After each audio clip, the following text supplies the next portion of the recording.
তো তোমাদের গতকালই জানিয়ে দিয়েছিলাম 8 তারিখ মধ্যরাতে কলকাতায় পা দিতে চলেছে দিমিত্রি পেট্রাটস। আর ঠিক সেই মতনভাবেই দিমিত্রি পেট্রাটসকে এয়ারপোর্টে ওয়েলকাম জানাতে কয়েক হাজার মোহনবাগান সমর্থক গতকাল হাজির হয়েছিল কলকাতা বিমানবন্দরে তাদের প্রিয় বিদেশি দিমিত্রি পেট্রাটসকে আবারও ওয়েলকাম জানানোর জন্য। আর সবথেকে যে বিষয়টা অবাক করার মতন ঘটেছে সেটা হচ্ছে হাজারো সবুজ মেরুন সমর্থকের ভিড়ের মাঝে দুই বাগান সমর্থকের কাঁধে চেপে বিমানবন্দর ছাড়তে দেখা গেছে দিমিত্রি পেট্রাটসকে। যে ঘটনাটা কিন্তু সচরাচর দেখা যায় না, যে এতটা গ্র্যান্ডভাবে কোনো বিদেশিকে ওয়েলকাম করছে দলের সমর্থকরা।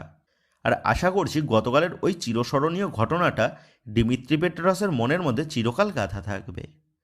আর এই দিমিত্রি পেট্রাটস সে বিমানবন্দরে হাজির হয়েই তিনি স্পষ্টই বুঝিয়ে দিয়ে গেলেন প্রতিটা মরশুমের মতন এই মরশুমেও তিনি বিপক্ষের ভয় সৃষ্টি করার জন্য প্রস্তুত।